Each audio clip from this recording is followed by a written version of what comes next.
কোরআন যারা প্রচার করে, সত্যিই কোরআনের এই কথাগুলো যদি সাধারণ মানুষেরা জনগণ বুঝে ফেলে, আমরা যে শয়তানি করি। আল্লাহ পাক বলেন, নবী আপনি বলুন, তাম পৃথিবী যা পেয়ে আনন্দে আছে, যা গেইন করে, যা অ্যাচিভ করে, যা অর্জন করে, আমি আল্লাহর কাছে কোরআনে কারীম শ্রেষ্ঠ সম্পদ। সুতরাং কোরআন যারা পেয়েছে তারা যেন আনন্দ করে। আজকে খুলনা বিভাগের মানুষগুলো, খুলনা বিভাগ সহ বাংলার অন্যান্য বিভাগ থেকেও মানুষেরা আজকে এসেছে কোরআনে কারীম সত্যি যারা শোনার জন্য, বোঝার জন্য এসেছি। এটা পুরা এখন ইবাদত চলছে। আমরা খুশি দুনিয়ার সব কিছুর তুলনায় আজকে, বলেন আলহামদুলিল্লাহ। প্রাণপ্রিয় শ্রোতা মণ্ডলী, কোরআনের শ্রোতা যারা আমরা এখানে বসে আছি, এর আগে যারা দুনিয়ায় কোরআনে কারীম শুনেছে, কিয়ামত পর্যন্ত যারা শুনবে, কোরআনে কারীম এই শ্রোতাকে 3 ভাগে বিভক্ত করে দিয়েছে। এখানে ওই 3 প্রকার মানুষ আছে, কিয়ামত পর্যন্ত তারা থাকবে। প্রথম নাম্বার, এই কোরআনে কারীম শোনার পরে যারা বাধা দিয়েছিল এই দুনিয়ায়, আল্লাহর কোরআন তাদেরকে ঘোষণা দিয়েছে তারা কাফের। এই বাংলাদেশে আমরা এই 54 বছরে নামধারী মুসলমান, কিন্তু অনেক কাফেরের আচরণ দেখতে পেয়েছি। সূরা হামিম সাজদার 26 নম্বর আয়াতে আল্লাহ তাদের পরিচয় দিয়েছেন, وَقَالَ الَّذِينَ كَفَرُوا لَا تَسْمَعُوا لِهَذَا الْقُرْآنِ وَالْغَوْا فِيهِ لَعَلَّكُمْ تَغْلِبُونَ। আল্লাহ পাক বলেন, কাফেরেরা সিদ্ধান্ত নিয়েছিল সব চলতে দেওয়া যাবে, মুহাম্মাদের কোরআনে কারীম এটা চলতে দেওয়া যাবে না।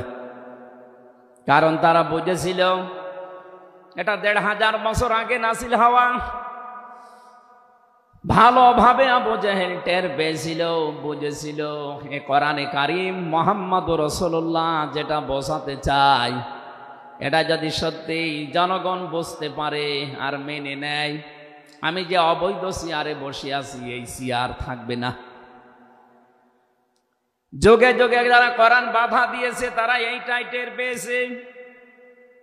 তারা খুব ভালোভাবে জানে কোরআন যারা প্রচার করে, সত্যিই কোরআনের এই কথাগুলো যদি সাধারণ মানুষেরা জনগণ বুঝে ফেলে, আমরা যে শয়তানি করি, আমরা যে অবৈধভাবে টিকে আছি, এইটা থাকবে না। এই জন্য বাস্তবতা হচ্ছে কোরআন শুনলে বাধা দেবে এরা 1 নম্বরে কাফের। আমরা জানি কাফের মারা গেলে জানাজা হয় না, হয়? বলেন বলেন, কাফেরের জন্য দোয়া করাও জায়েজ নেই। আল্লাহ রাব্বুল আলামিন বলেন, মা কানা লিন-নাবিয়্যি ওয়াল্লাযীনা আমানু আইয়াস্তাগফিরু লিল মুশরিকিন ওয়ালাউ কানু উলি কুরবা মিন বা'দি মা তাবায়্যানা লাহুম আন্নাহুম আসহাবুল জাহিম। সূরা তাওবা 113 নম্বর আয়াতে আল্লাহ জানিয়েছেন, হযরত ইব্রাহিম আলাইহিস সালাম সম্পর্কে যদি আয়াতটা নাযিল হওয়া, তামাম দুনিয়ার মানুষকে উদ্দেশ্য করায় আয়াত দিয়ে, হে নবী, কোন নবীর জন্যে, কোন ইমানদারের জন্যে এটা জায়েজ না, শোভনীয় না, উচিত না যে কোনো মুশরিক মারা গেলে তার জন্য আল্লাহর কাছে সে ক্ষমা চাবে, ইস্তিগফার করবে। ওয়ালাউ কানু লি কুরবা, আল্লাহ পাক বলেন যদিও এটা নিজের নিকট আত্মীয় হয়, মা তাবায়্যানা লাহুম আন্নাহুম আসহাবুল জাহিম, যার প্রতি এটা প্রমাণ হয়ে গেছে যে লোকটা জাহান্নামে যাবে, যার কাজকর্ম, যার ঈমান আমল আকীদা দেখে টের পাওয়া যায়, এই রকম মানুষের জন্য কোনো ঈমানদার না কোনো নবীর জন্যও দোয়া করা, ইস্তিগফার করা জায়েজ নেই। বলেন নাউযুবিল্লাহ। একজন নবীকে যদি আল্লাহ এই কথা বলতে পারেন, আমি আয়াতের ব্যাখ্যায় পড়েছি মুহাম্মদুর রাসূলুল্লাহ সাল্লাল্লাহু আলাইহি ওয়াসাল্লামের নিজের আপন চাচা আবু তালিব, এই লোকটা যখন মারা যাচ্ছিল, বিশ্ব নবী নিজে তার কাছে গিয়ে বললেন, ইয়া আম্মি আবি তালিব, কুল লা ইলাহা ইল্লাল্লাহ হাজ্জুল লাকা ইনদাল্লাহি ইয়াউমাল কিয়ামাহ, বুখারী শরীফের হাদিস। ডাক দিয়ে বললেন, হে চাচা, জোরে বলা লাগবে না, আওয়াজগুলো শুধু আমার কানের কাছে মুখটা নিয়ে আস্তে করে আপনি বলেন, লা ইলাহা ইল্লাল্লাহ, জোরে লা ইলাহা ইল্লাল্লাহ, লা ইলাহা ইল্লাল্লাহ, লা ইলাহা ইল্লাল্লাহ মুহাম্মাদুর রাসূলুল্লাহ। আপনি শুধু আল্লাহর একাত্মবাদের স্বীকৃতি দেন আমার কানের কাছে, রিসালাতের ঘোষণাটা দেওয়া লাগবে না, শুধু আল্লাহর ঘোষণাটা আমার কানের কাছে শোনান। কিয়ামতের দিন আমি আপনার জন্য আল্লাহর দরবারে ঝগড়া করে জান্নাতে নিয়ে যাব। পাশে যারা দাঁড়িয়েছিল তাদের কারণে লোকটা পড়তে পারে নাই। নবীজির মন খারাপ হয়ে গেল। সঙ্গে সঙ্গে সূরা কসসের ৫৬ নাম্বার আয়াত নিয়ে ফেরেশতা জিবরাইল হাজির হয়ে গেছে। ইন্নাকা লা তাহদি মান আহবাবতা ওয়ালাকিন্নাল্লাহা ইয়াহদি মাইয়াশা ওয়া হুয়া আ'লামু বিল মুহতাদিন। আল্লাহ পাক বলেন, হে নবী, আপনি যাকে ভালোবাসেন, যাকে পছন্দ করেন, যাকে মনে করবেন আপনি হেদায়েত দেবেন না, আপনি পারবেন না, কারণ হেদায়েত আমি আল্লাহ আপনার হাতে দেইনি। হেদায়েত আমি আল্লাহ নিজের হাতে রেখে দিয়েছি। আমি আল্লাহ যাকে ইচ্ছা তাকে এটা দান করি, আর আমি আপনার চাইতে ভালো জানি যে হেদায়েত পাবে কে। জেলখানার ভেতরে ৩টা বছর আল্লামা মামুনুল হক হাফিজাহুল্লাহ, আমরা দুইজন এক জায়গায় ছিলাম। সকালে এবং দুপুরের খাবার আমরা এক জায়গায় খেতাম। মাঝে মাঝে আমারে বলতেন যে, হামজা, বাইরে যদি আল্লাহ নিয়ে যায়, কোনোদিন কাফেরের জানাজায় যাব না, পড়াবো না। আমারে বারবার জিজ্ঞাসা করেছি, ভাই আপনি কাফের পান কোথায়? বাংলাদেশে তো সেরকম কাফের আমরা দেখি না। উনি আয়াতটা আমাকে শুনিয়ে বলেছিলেন, কাফের তো তারা যারা আল্লাহর কোরআনে বাধা দেয়। সুতরাং এই দেশে যারা কোরআনে বাধা দেবে, সে ডাইরেক্ট হোক ইনডাইরেক্ট হোক, সূরা হামিম সেজদার ২৬ নম্বর আয়াতের দলিল অনুযায়ী লোকটা কাফের। কাফেরের জানাজা পড়া কিন্তু হারাম। আমার মনে হয় এখন দেশের অবস্থা যা, আমরা যদি এই সিদ্ধান্তে উপনীত হতে পারি যে কাফেরের জানাজা বন্ধ হয়ে যাবে, আগামীতে কোরআনে কারিম বাধা দেওয়ার মতো সাহস অনেকেই করবে না। কোরআনে কারিমের শ্রোতা ১ নম্বরে পেলাম যারা কাফের। এ ১৫.৫ বছর থেকে শুরু করে ৫৪ বছর আমরা যা দেখলাম, অনেকেই কিন্তু ডাইরেক্ট ইনডাইরেক্ট বাধা দিয়েছেন। এখনো যদি ওইরকম মানুষ থাকেন এই দেশে, আপনি তাওবা করবেন, আপনি সংশোধিত হয়ে যাবেন। আর যেহেতু এখন সংস্কার চলছে, আপনি নিজেকেও সংস্কার করে নেবেন। কোরআনের শ্রোতা হিসাবে আমরা ২ নম্বরে পেয়েছি তাদের নাম। আল্লাহ রাব্বুল আলামিন বলেন, ওয়াইদা কিলা লাহুম তাআলাউ ইলা মা আনজালাল্লাহু ওয়া ইলার রাসূলি রাআইতাল মুনাফিকিনা ইয়াসুদ্দুনা আনকা সুদুদা।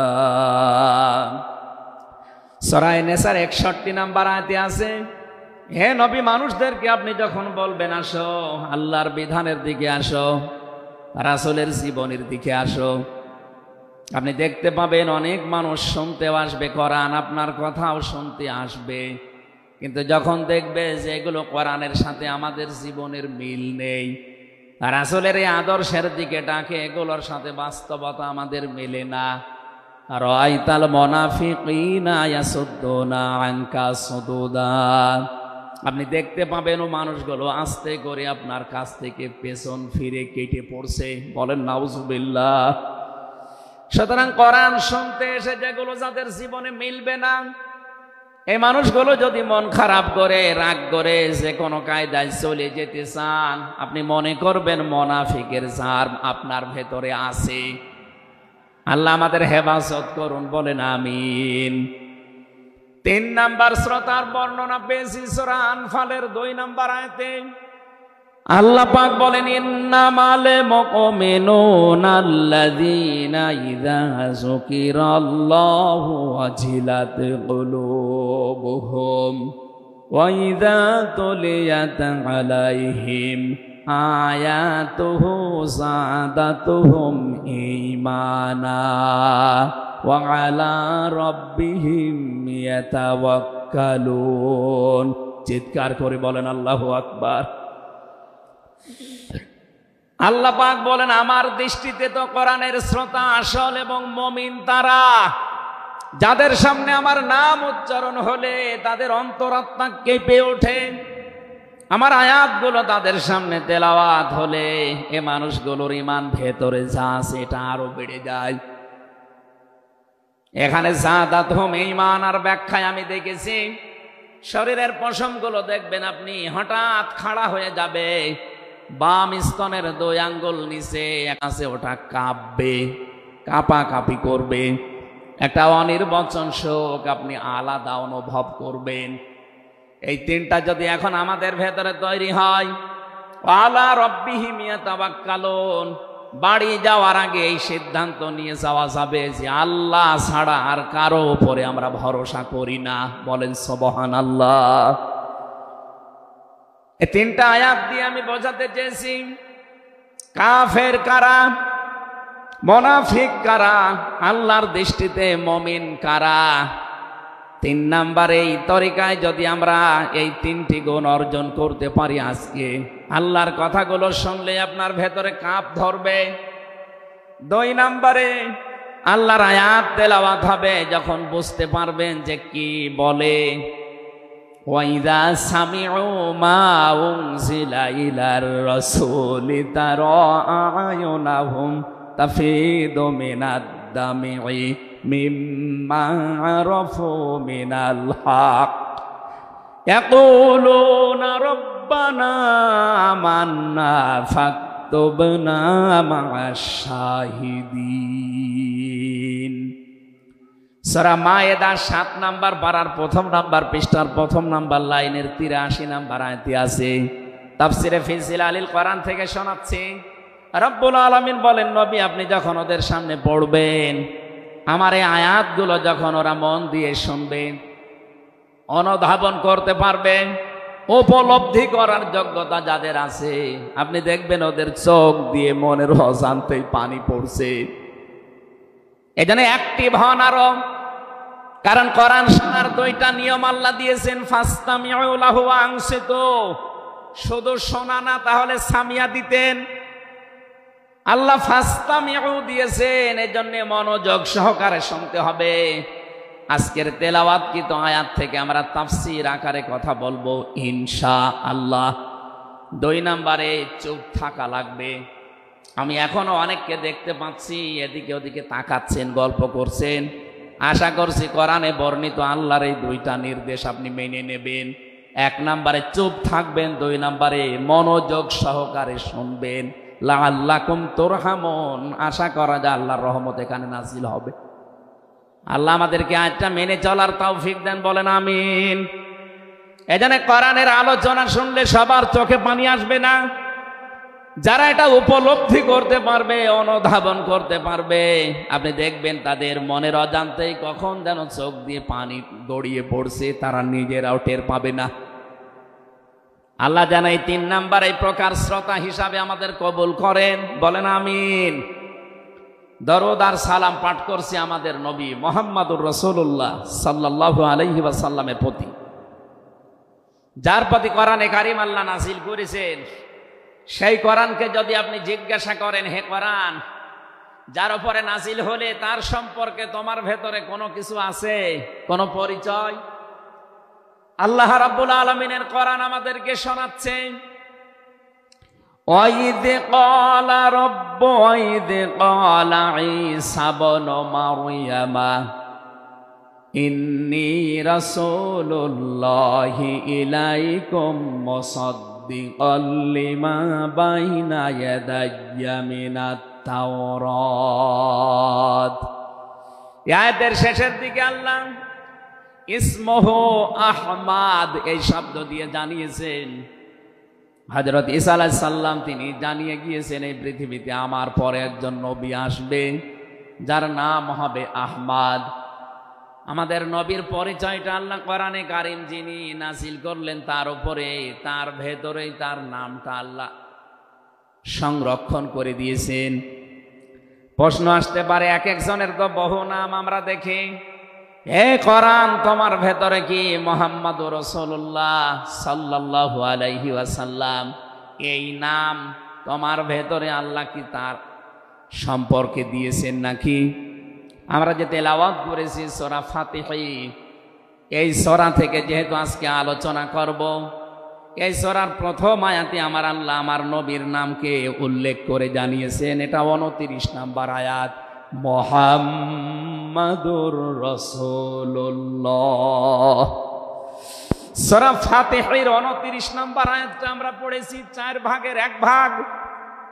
এই আয়াত থেকে আমরা আজকের আলোচনার বিষয় সাজিয়েছি। আমার আজকের বিষয়বস্তু, আমরা মুহাম্মাদুর রাসূলুল্লাহর উম্মত হতে চাই। সত্যি যদি আল্লাহর দৃষ্টিতে বিশ্বনবী মুহাম্মদুর রাসূলুল্লাহর উম্মত আমরা হতে চাই, মাস্ট বি তেলাওয়াতকৃত আয়াতের এই বর্ণিত গুণগুলো আমাদের এখন থেকেই অর্জন আরম্ভ করা লাগবে। আমি সহ যারা এসেছি অবশ্যই আল্লাহ এই গুণগুলো এখন থেকে যেন পালন করার তৌফিক আমাদেরকে দান করেন, আমিন। সূরার নাম সূরা ফাতিহা, ফাতাহ মানে বিজয়। এ সূরার প্রথম আয়াতের ভেতরে এই শব্দটা আছে, এখান থেকেই নামকরণ করা হয়েছে। আল্লাহ রাব্বুল আলামিন বলেন, ইন্না ফাতাহনা লাকা ফাতহাম মুবিনা। অবশ্যই হে নবী আমি আপনাকে একটা সুস্পষ্ট বিজয়ের সুসংবাদ দিচ্ছি। এই বিজয়ের ঘটনা তো ঐতিহাসিকভাবে ইবনে কাসিরের ভেতর থেকে আমি শিক্ষার জন্য এবার বলছি। এদিকে খুব অ্যাক্টিভ হয়ে থাকবে। এই সূরা ফাতিহার 18 নম্বর আয়াত। আমার যতটুকু পড়াশোনা আছে, আমার যতটুকু লেখাপড়ার স্টাডি আছে, এই আয়াতটা এখন বাংলাদেশে সবচাইতে বেশি প্রয়োজন।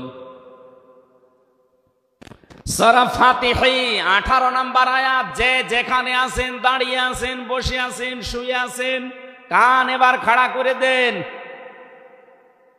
হুদায়বিয়ার সন্ধির যে ঘটনা আমরা শুনেছি এতদিন পর্যন্ত, শুধু শুনেছি অনেকে, কিন্তু এখান থেকে শিক্ষাটা আজ অনেকে নেয়নি। বাংলাদেশের এখন যে অবস্থা, এই শিক্ষা নেওয়ার সময় এখনই। নবীজি 1400 মানুষ নিয়ে এসেছিলেন সাহাবায়ে কেরাম নিয়ে হজ করার জন্যে। হুদায়বিয়া নামক যে জায়গাটা এখন কূপ আছে, এখানে এই জায়গায় নবীজি আশ্রয় নিলে আস্তানা গাড়লেন, তাবু গাড়লেন। কাফেরদের পক্ষ থেকে এখানে প্রতিবন্ধকতা সৃষ্টি করা হয়েছে যে না, আপনাদেরকে আমরা আর যেতে দেব না। বিশ্বনবী তাদেরকে প্রস্তাব দিলেন যে আমরা কিচ্ছু নিয়ে আসিনি, সাথে করে শুধু হজ করেই চলে যাব। কাফেরদের পক্ষ থেকে আওয়াজ এলো, না আপনাকে আমরা যেতে দেব না, তবে আমাদের একটা প্রস্তাব আছে।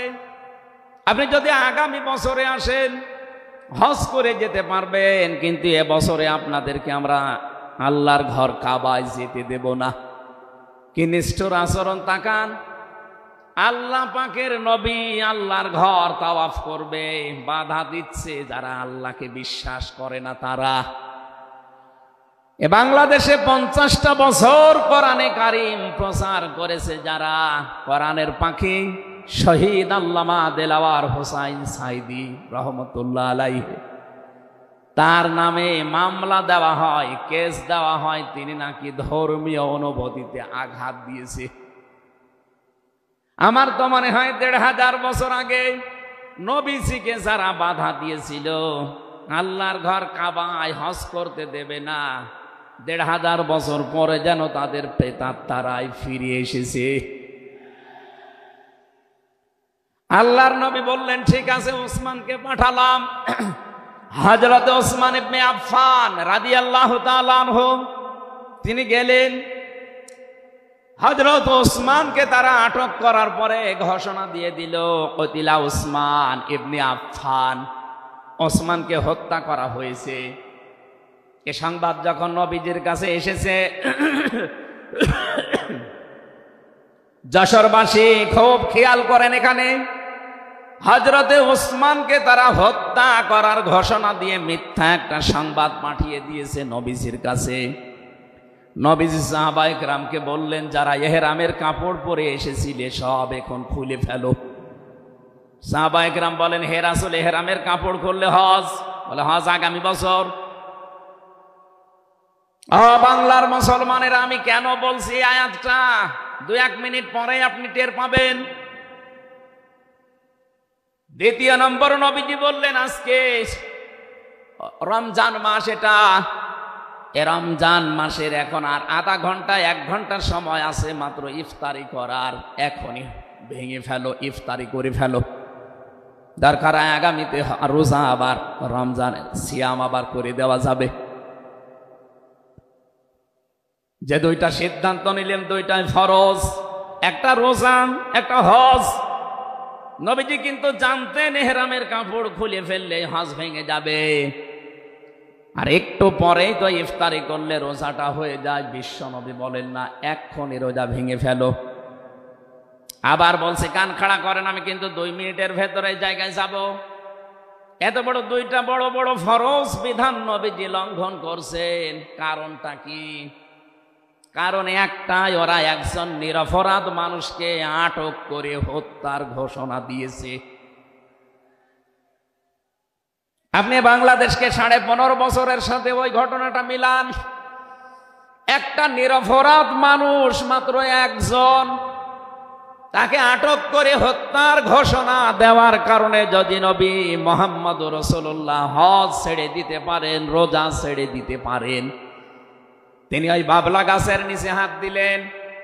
সাহাবায়ে কেরামকে বললেন, আমার এই হাতের উপরে সবাই হাত লাগাও, আমি আজকে তোমাদেরকে বায়াত গ্রহণ করাবো, শপথ নেব তোমাদের কাছে। 1399 জন নবীর সাথে আছে, আর হযরত ওসমানকে যেহেতু তারা আটক করেছে, এই 1399 জন সবাই নবীজির হাতের উপরে একটার পরে হাত দিতে আছে। বিশ্ব নবী ডাক দিয়ে বলেন, সাহাবীরা, জিবরাইল এই মাত্র সূরা ফাতিহা এই সূরার 18 নম্বর আয়াতটা আমাকে তেলাওয়াত করে শুনিয়ে গেল। জিবরাইল এসেছিল, তোমরা কেউ দেখতে পাওনি। জিবরাইল আয়াতটা শুনিয়েছে, লাকাদ রাদিয়াল্লাহু আনিল মুমিনিনা ইয ইউবাইউনাকা তাহতাশ শাজারাতি ফাআলিমা মা ফি কুলুবিহিম ফানজালাস সাকিনাতা আলাইহিম ওয়া আসাবাহুম ফাতহান করিবা। খুব খেয়াল করেন, সেই সময় পর্যন্ত আমি চলে এসেছি। নবীজি নিজের বাম হাতটা সাহাবায়ে কেরামদের উপরে রেখে বললেন, সাহাবীরা, আজকের এই বায়াতের উপরে, শপথের উপরে আল্লাহ পাক নিজেই জানিয়েছেন যে তিনি রাজি হয়ে গেছেন। আয়াতটা শুরু করার আগে আল্লাহ 2টা তাকিদ দিয়েছেন, লাম এবং কদ। লাকাদ রাদিয়াল্লাহু আনিল মুমিনিন, আল্লাহ পাক বলেন আমি নিজে মুমিনদের উপরে অবশ্যই অবশ্যই রাজি হয়ে গেছি। রাজি হব না, হয়ে গেছি। তাহতা সাজারতি, এই গাছের নিচে আপনার হাতের উপরে যারা হাত দিয়ে আজকে শপথ বাক্য পাঠ করছে যে ওসমান হত্যার বদলা না নিয়ে কেউ মদিনায় ফেরত যাবে না, আমি আল্লাহ তাদের মনের খবর যেহেতু জানি, ফাআলিমা মাফি কুলুবিহিম, তারা যে শপথ নিচ্ছে এটা কিন্তু লোক দেখানোর জন্য না, এটা মন থেকে।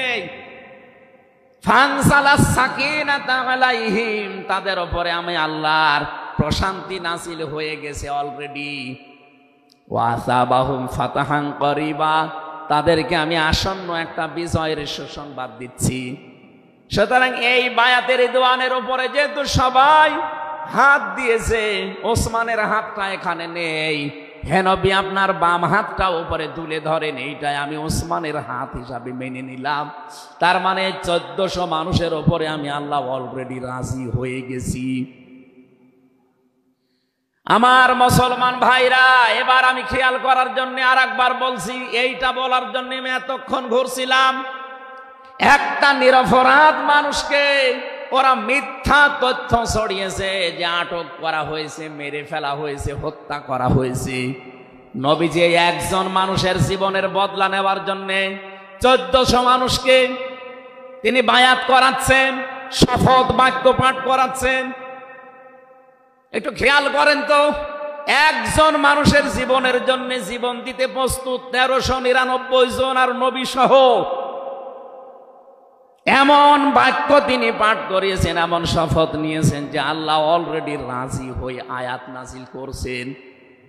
নবীজি বললেন ওরা ওসমানকে হত্যা করেছে, ওসমান একজন নিরপরাধ মানুষ, একটা নিরপরাধ মানুষকে বিনা কারণে আটক করে হত্যা করেছে, ওদের কোনো ক্ষমা নেই।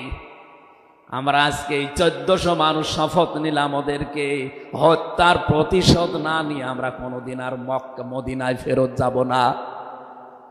আমার তো মনে হচ্ছে বাংলাদেশে এখনো বহু মানুষ বিনা কারণে যাদেরকে হত্যা করা হয়েছে, নিরপরাধ মানুষগুলোকে ফাঁসির কাস্টে ঝোলানো হয়েছে, কত মানুষকে মৃত্যুর দিকে ঠেলে দিয়েছে। এখনো জিন্দা শহীদ জনাব এটিএম আজহারুল ইসলাম এখনো জেলখানায় পৌঁছতেছে। বানানো বিচার ব্যবস্থা, বানানো বিচারপতি, নিজেদের উকিল, নিজেদের পিপি, নিজেদের সাক্ষী, নিজেদের রায় সব দিয়ে একটা মানুষকে 17 বছর আপনি আটক করে রেখেছেন। আমার তো মনে হয় এখন সময়ের দাবি। সূরা ফাতিহা থেকে যেহেতু তাফসীর শুনছেন, আজ এই বাংলার 18 কোটি জনগণের উপরে যদি আল্লাহ পাক খুশি হতে চান, এই নিরপরাধ মানুষগুলোকে জেলখানা থেকে মুক্ত করা লাগবে। আল্লাহ রাব্বুল আলামিন এখানে কয়েকটা বিষয় আমাদেরকে উপহার দিতে চেয়েছেন সুসংবাদের মাধ্যমে। 1 নম্বরে আল্লাহ বলেন আমি রাজি হয়ে যাব।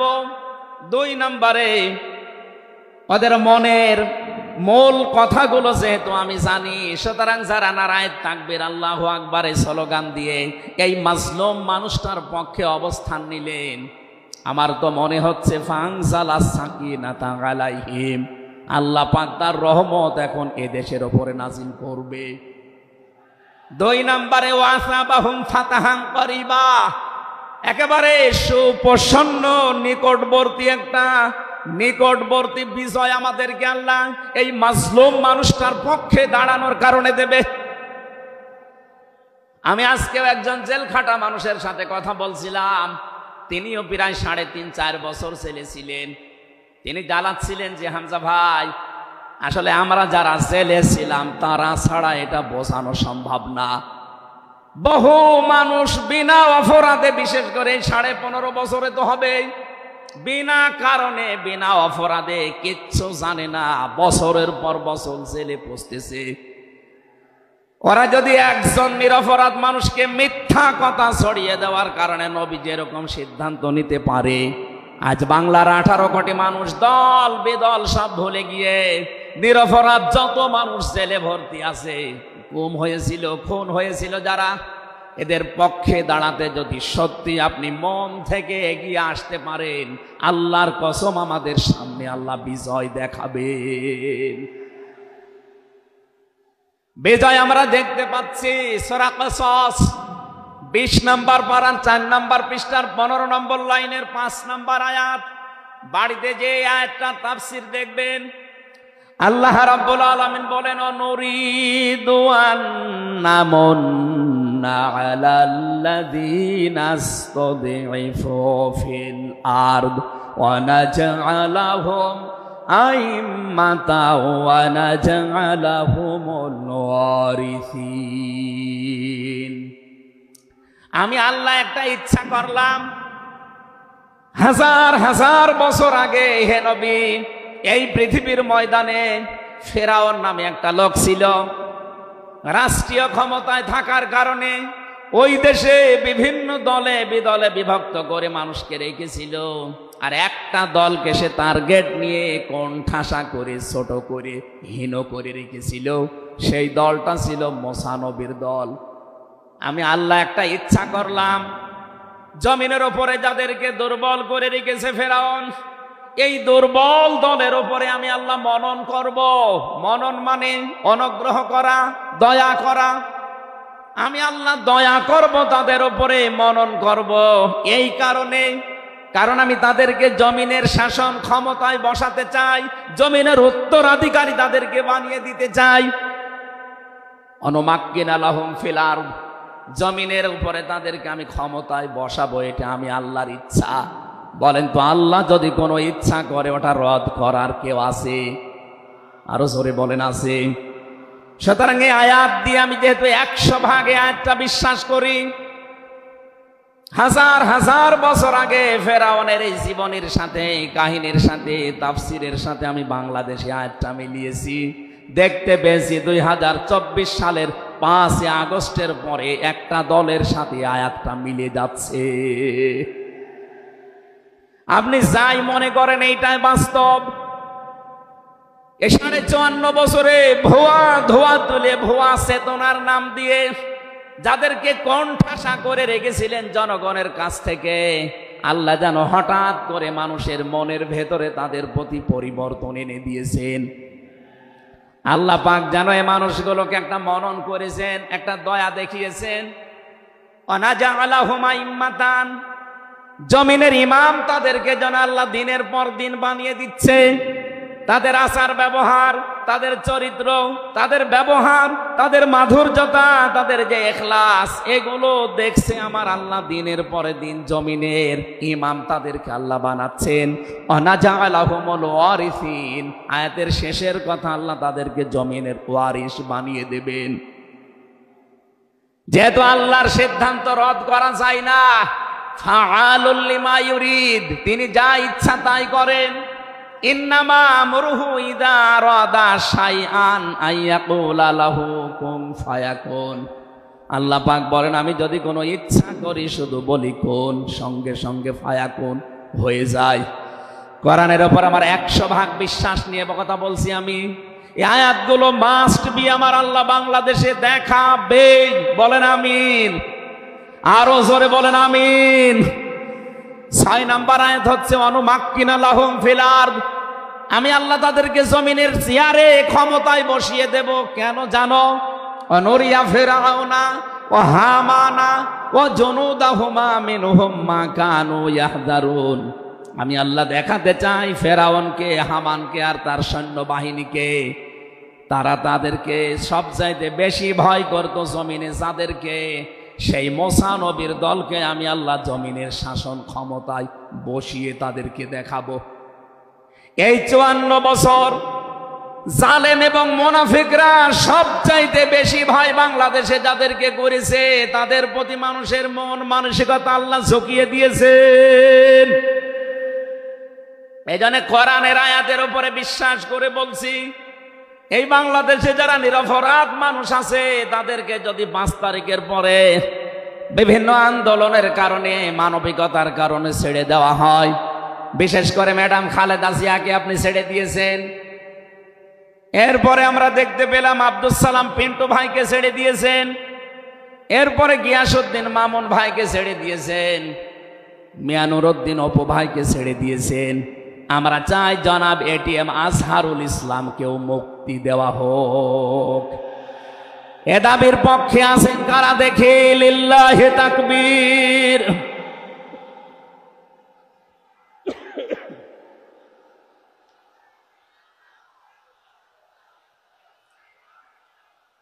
আলহামদুলিল্লাহ। ভাই আমি আয়াতটা পড়লাম এই জন্যে, ১৫০০ বছর আগে একটা নিরপরাধ মানুষের পক্ষে দাঁড়ানোর কারণে যদি আল্লাহ এতগুলো সুসংবাদ দিতে পারে, সাকিনা নাজিল করা, সুপ্রসন্ন একেবারে নিকটবর্তী বিজয় দেওয়া, আমরা যদি আজ নিরপরাধ মানুষগুলো যারা আজ জুলুমের শিকার হয়ে 15.5 বছর 17 বছর মানবেতর জীবনযাপন করছে, আমি তো 3 বছর তার ভুক্তভোগী।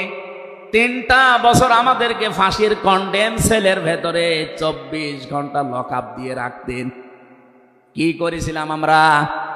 আজকে এই যে মাহফিলের 6 জন আলেমের ভেতরে আমরা 3 জনই এক জায়গায় ছিলাম জেলখানায়, আর বাকি 3 জনের ভেতরে একজন তো বাইরের দেশে, আর 2 জন আব্দুল হাই সাইফুল্লাহ, শাইখ আহমদুল্লাহ, 2 জন মজলুম। তাদেরকেও কোরআনের কথায় দেশে 15.5 বছর আপনারা বলতে দেননি। এজন্য আমি আয়াত থেকে যেটা শিক্ষা দিতে চাই, কাটছাট কথা বলছি। বাংলাদেশে যদি আল্লাহর সাকিনা প্রশান্তি মনে এবং বাইরে আপনি দেখতে চান, সুপ্রসন্ন বিজয় যদি দেখতে চান, অবশ্যই আপনাকে নিরপরাধ যারা এখনো পর্যন্ত বিভিন্ন জায়গায় মাজলুম হয়ে আছে তাদের পক্ষ নেওয়া লাগবে। এই কথা বলুন। আল্লাহ আজকে আমাদের জীবনে 100 ভাগ মেনে চলার তৌফিক দেন, বলেন আমিন। এই সূরা ফাতিহা থেকেই আমরা পড়েছি 29 নম্বর আয়াত। আমাদের আলোচনার বিষয় মুহাম্মদুর রাসূলুল্লাহর উম্মত কারা। রব্বুল আলামিন বলেন মুহাম্মদুর রাসূলুল্লাহ, মুহাম্মদ সাল্লাল্লাহু আলাইহি সাল্লাম আল্লাহর রাসূল। হে নবী, দুনিয়ার কেউ যদি আপনার রেসালাত স্বীকার না করে, কেউ যদি সাক্ষী না দেয়, আমি আল্লাহ নিজে সাক্ষী দিয়ে দিলাম আপনি আমার রাসূল। সুতরাং এই বাংলার জমিনে কেউ যদি নবীর আদর্শ না মানে, বিশ্ব নবীর কোনো ক্ষতি হবে না, আল্লাহরও কোনো লস নেই, যত ক্ষতি আমাদের। কথা বলেন না কেন? কোরআনের চোখ লাগিয়ে দেখতে পাচ্ছি এদেশে হাজারো মানুষ জাহান্নামে দৌড়াচ্ছে, কারণ নবী মুহাম্মদুর রাসূলুল্লাহ বাদ দিয়ে পৃথিবীতে যদি অন্য কাউকে কিয়ামত পর্যন্ত কেউ আদর্শ মেনে চলে, কোরআনের কসম দিয়ে বলছি মাস্ট বি লোকটা জাহান্নামী। এজন্য এরকম আচরণে যারা আছেন, বুঝে হোক না বুঝে হোক, আল্লাহ রাব্বুল আলামিনের পরিচয় দেওয়ার আগে আমার আল্লাহ রাসূলের পরিচয় আমাদের কাছে দিয়েছেন। রাব্বুল আলামিন বলেন কুল হুয়াল্লাহু আহাদ আল্লাহুস সামাদ লাম ইয়ালিদ ওয়া লাম ইউলাদ ওয়া লাম ইয়াকুল লাহু কুফুয়ান আহাদ। এখানে আল্লাহর একাত্মবাদের শিক্ষা দেওয়া হচ্ছে। আল্লাহ পাক বলেন হে নবী আপনি বলুন, অথচ শোনানো হচ্ছে যার কথা, তার কথা তো আগে বলার দরকার ছিল। এখানে আগে রেসালাতের ঘোষণাটা দেওয়া হয়েছে, কুল হে নবী আপনি বলুন। ও বাংলার মুসলমানেরা, ফেরাউনের জীবনী পড়ে আমি দেখেছি সে কিন্তু আল্লাহর একাত্মবাদের ঘোষণা দিয়েছিল, কিন্তু রেসালাতের ঘোষণা দেয়নি, এজন্য লোকটা ঈমান পায়নি। বাংলাদেশে বহু মানুষকে আমরা দেখতে পাচ্ছি আল্লাহর কথা বললেও বলেন আমরা কি নামাজ পড়ি না, রোজা রাখি না, আমি কি হজ করি না, দান সাদকা করি না, এগুলো সব আল্লাহর বিধান। এগুলোর পাশাপাশি আল্লাহর প্রেরিত পুরুষ যিনি আমাদের এই জামানায়, আল্লাহর প্রেরিত পুরুষ যিনি কিয়ামত পর্যন্ত, তার নাম মুহাম্মাদুর রাসূলুল্লাহ। জ্ঞানী মানুষ যারা বসে আছেন এক কথায় তারা বুঝবেন আমি জানি। আজ বিশ্ব নবীর আদর্শ বাদ দিয়ে আপনি কার আদর্শ মানেন আপনার বিবেকের কাছে প্রশ্ন করেন। এটা রাজনীতি মনে করে কেউ যদি চলে যান আপনার কপালে আগুন লাগবে। আপনারও মরণ হবে ফেরাউনের মতো। ও আল্লাহকে মেনেছিল কিন্তু রেসালাত মানে নাই। এদেশে আজ অনেকেই আল্লাহর কথা বললে নামাজ পড়ে, রোজা রাখে, হজ করে আসে, দান সাদকা করে। আরে ভাই, এগুলো সবই আল্লাহর বিধান। আপনি আল্লাহকে মানেন, কিন্তু তার প্রেরিত পুরুষ এই জামানায় যিনি কিয়ামত পর্যন্ত তার নাম মুহাম্মাদুর, মুহাম্মাদুর, আবার জোরে বলেন মুহাম্মাদুর রাসূলুল্লাহ। এতক্ষণ পর্যন্ত যা বললাম আমি আশা করছি আপনি বুঝেছেন। বিশ্ব নবী বাদ দিয়ে অন্য কারো আদর্শ এ জমিনে মানা যাবে না। মানলে আপনি বুঝে মানেন, আর না বুঝে মানেন আপনি জাহান্নামী। এখন যদি মুসা আলাইহিস সালাম আসে দুনিয়ায়, যদি ঈসা নবী এখন আসে, আর আমরা কেউ যদি আল্লাহর নবী মুহাম্মদুর রাসূলুল্লাহকে বাদ দিয়ে ঈসা নবী, মুসা নবীকেও মেনে চলি, নিছক আপনি জাহান্নামী। এটা রেকর্ড হচ্ছে, সারা দুনিয়ায় যাবে। সূরা আলে ইমরানের ৮০ নম্বর আয়াত। অন্য ধর্মে যারা আছেন, ইহুদি, খ্রিস্টান, আহলে কিতাব যারা দাবি করেন, এমনকি এই মুশরিকদের ভেতরেও যারা, বৌদ্ধদের ভেতরে যারা অমুসলিম, তাদেরকে বলছি আপনারা ভুল পথে আছেন।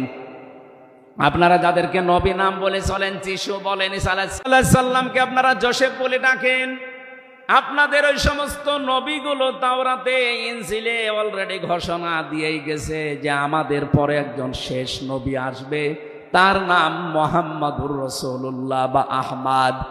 তাকে যদি তোমরা জীবদ্দশায় পেয়ে যাও, পৃথিবীর সব কিছু ছেড়ে দিয়ে তার আদর্শটা গ্রহণ করবা, নয়তো পথভ্রান্ত হয়ে, পথভ্রষ্ট হয়ে জাহান্নামে যাওয়া লাগবে। যাকে মেনে চলার দাবি করেন সেই যিশু, সেই যোসেফ, হযরত ঈসা নবী, হযরত মুসা নবী, তারাই যেহেতু ঘোষণা তাওরাতে, ইনজিলে দিয়ে দিয়েছে, হয়তো আপনাদের পুরোহিত যারা, ধর্মগুরু যারা, ঠাকুর যারা আপনাদেরকে শোনায় না।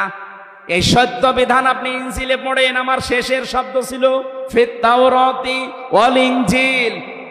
এই দুইটা কিতাব আপনারা বই আপনারা পড়ে দেখবেন, এখানে আমাদের নবী, শেষ নবীর বর্ণনা আছে ৯০৩ জায়গায়। বলেন আল্লাহু আকবার। আল্লাহ পাক প্রথম শব্দে জানাতে চেয়েছেন, হে নবী, কেউ যদি আপনাকে স্বীকার না করে, কেউ না মানে, আমি আল্লাহ নিজে ঘোষণা দিলাম, ওয়াল্লাযীনা মাআহু আশিদ্দাউ আলাল কুফফার। আপনার সঙ্গে সাথী যারা হবে, আপনার সাথে যারা থাকবে, আপনার উম্মত বলে যারা কিয়ামত পর্যন্ত দাবি করবে, তাদের ভেতরে এই গুণগুলো মাস্ট বি পাওয়া যাবে। যশোরবাসী, এবার আপনাদের জন্য আপনি মিলান তো, এই আয়াতটা নিজের জীবনে আছে কিনা। ওয়াল্লাযীনা, আর যারা, মাআহু, আপনার সঙ্গে থাকবে, আশিদ্দাউ আলাল কুফফার, তারা কাফেরদের প্রতি বজ্রকণ্ঠ হবে।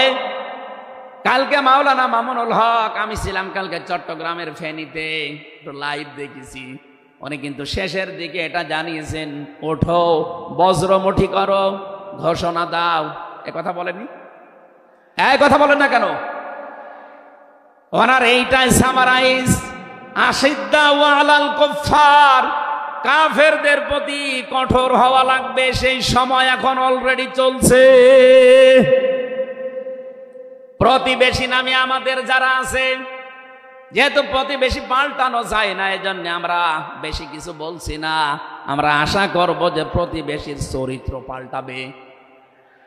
নবীজি প্রতিবেশী সম্পর্কে এত বেশি কথা জানিয়েছেন, মাঝে মাঝে বলতেন, জিবরাইল, প্রতিবেশী সম্পর্কে যত কথা তুমি বলো, মনে হয় যে আমার জমি জায়গার ভাগও দেওয়া লাগবে। যেহেতু এত দামি জিনিস প্রতিবেশী, এত গুরুত্বপূর্ণ, আপনাদেরকে তো আমরা আর পাল্টাতে পারবো না, আমাদের জমির সাথে আপনাদের জমি। এই জন্য বলছে আপনারা চরিত্র পাল্টাবেন। আপনি মাইক্রোসফট, ভয়েস অফ আমেরিকা, এগুলো সব খ্রিস্টানরা, ইহুদিরা চালায়।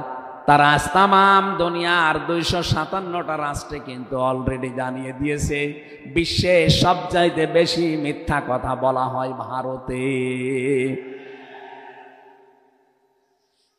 পৃথিবীর ২৫৭টা রাষ্ট্রের ভেতরে সবচাইতে বেশি সংখ্যালঘুরা নিরাপত্তার সহিত বাস করে বাংলাদেশে।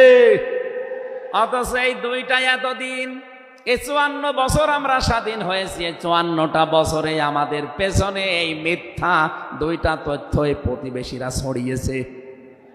সারা দুনিয়ার মোড়লদেরকে বলতো যে বাংলাদেশে সংখ্যালঘু নির্যাতন হয়। এদেশের গোবিন্দ পরামানিক, কুমার কি সেন যেন কয়েকজন মিলে তারা বিবৃতি অলরেডি মাঝে মাঝাই দিচ্ছে যে আগস্টের 5 তারিখের পর থেকে বাংলাদেশে আমরা সবচাইতে বেশি নিরাপত্তায় আছি সংখ্যালঘুরা। এখনো তো কোরআনে কারিম এই দেশে কায়েম হয়নি।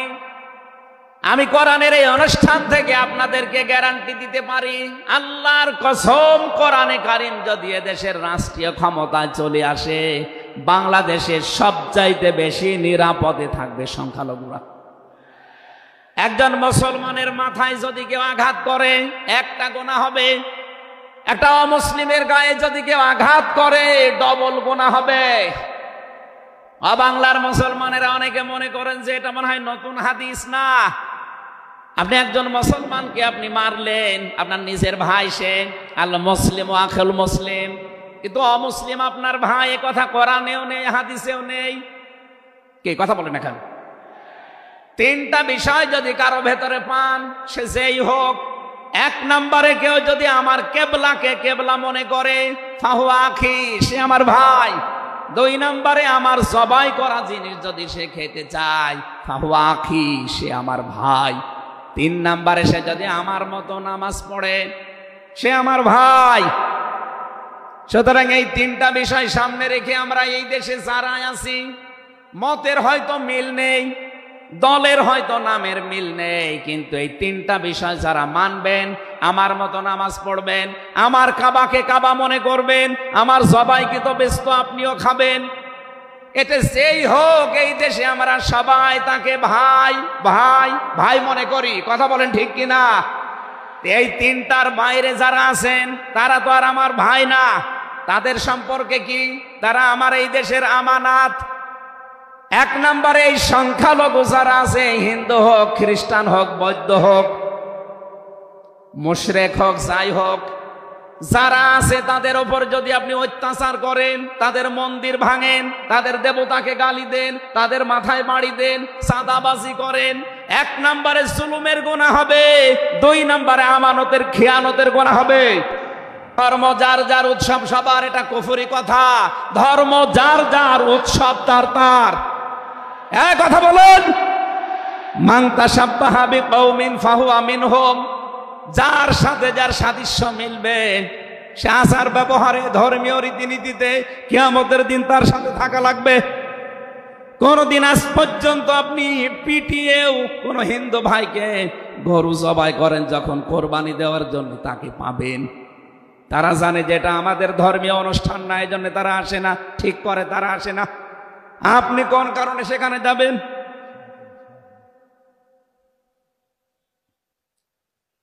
রোহামা ও বাইনাহুম।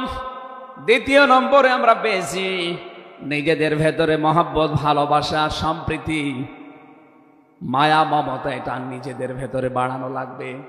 আপনি নবীর উম্মত হতে চান, অথচ এটা নিজেদের ভেতরে আরো দূরত্ব তৈরি করেন না। এটা নিজেদের ভেতরে আরো স্যাক্রিফাইস করে হোক, ডাকাডাকি করে হোক, নিজেদের ভেতরে এটা তৈরি করা লাগবে আরো বেশি। তার অহমরুকাং সজ্জাদা। হে নবী, আপনার উম্মত যারা, আপনার সাথে যারা আছে, তাদেরকে দেখতে পাবেন আল্লাহর সন্তুষ্টি এবং অনুগ্রহ তালাশ করার জন্যে তারা রুকু এবং ছেলেকে শিকল দিয়ে বেঁধে রেখেছিল, তারপরও আল্লাহর বিধান সেজদা সে ভুলে যায় নাই। আমাদের এরকম কঠিন পরিস্থিতি এখনো হয়তো আসেনি, তারপরও আমরা অনেকে বিনা কারণে ফরজ নামাজ ছেড়ে দেই। আমি নামাজের কথা মুসলমানদের কাছে সচরাচর বলতে চাই না, কারণ একজন মুসলমান আর একজন কাফেরের ভেতরে পার্থক্য নামাজ। নামাজ যদি কেউ না পড়ে, সে মুসলমান থাকে কি করে? সুতরাং আজান হওয়ার পরে মুসলমান যাবে মসজিদে নামাজ আদায় করতে, মানুষ টের পাবে যে লোকটা মুসলমান। রিজালুল্লাহ তুলহিহিম তিজারাত ওয়ালা বাইউন আন যিকিরিল্লাহ ইলা আখিরি আয়াত। মুসলমান ব্যবসায়ী যারা, তাদের পরিচয় আল্লাহ দিয়েছেন। আল্লাহ রাব্বুল আলামিন বলেন, এই পৃথিবীর ময়দানে যারা মুসলমান ব্যবসায়ী, আজান হওয়ার সঙ্গে সঙ্গে ব্যবসা প্রতিষ্ঠান বন্ধ করে দিয়ে তারা সেজদায় দৌড়াবে। ইয়াবতাগুনা ফাদলাম মিনাল্লাহি ওয়া রিদওয়ানা। এখানে আল্লাহ দুইটা শব্দ ব্যবহার করেছেন। আল্লাহর ফজল যদি কেউ চায় তাহলে অবশ্যই তাকে মসজিদে যাওয়া লাগবে। আল্লাহুম্মা ইন্নী আসআলুকা মিন ফাদলিকা, ফজলের জন্য জমিনে আল্লাহ পাঠিয়েছেন আমাদেরকে, আর রহমতের জন্য তার ঘর মসজিদে পাঠিয়েছেন। এজন্য আল্লাহর রহমতের জন্য 5 বার আল্লাহর ঘরে আমাদেরকে যাওয়ার নির্দেশ দিয়েছেন আল্লাহ। আর যদি ফজল অনুগ্রহ পেতে চাই রিজিক, এগুলোর জন্য জমিন, এই জমিন আল্লাহ আমাদেরকে হালাল রুজি উপার্জন করার যে ব্যবস্থা, এরকম ময়দান যেন তৈরি করে দেন। বলেন আমিন। সীমাহুম ফি ফুজুহিহিম মিন আসারিস সুজুদ। আল্লাহ বলেন এদের এই চিহ্নগুলো, সেজদার চিহ্নগুলো এদের চেহারার বিভিন্ন জায়গায় ফুটে উঠবে। কিয়ামতের ময়দানে এই চিহ্ন দেখে দেখে নবী সুপারিশ করে করে জান্নাতে নিয়ে যাবে। হয় কপালে, নাই নাকে, নাই হাতে। যে সমস্ত জায়গায় সেজদা দেওয়ার জন্য আপনি জমিনে লাগিয়েছিলেন, এই জায়গাগুলো কিয়ামতে চমক দিতে থাকবে। আল্লাহ আমাদের প্রত্যেককে এই 5টি গুণ অর্জন করার মাধ্যমে বিশ্ব নবীর খাঁটি উম্মত হওয়ার তৌফিক দিন। আমিন।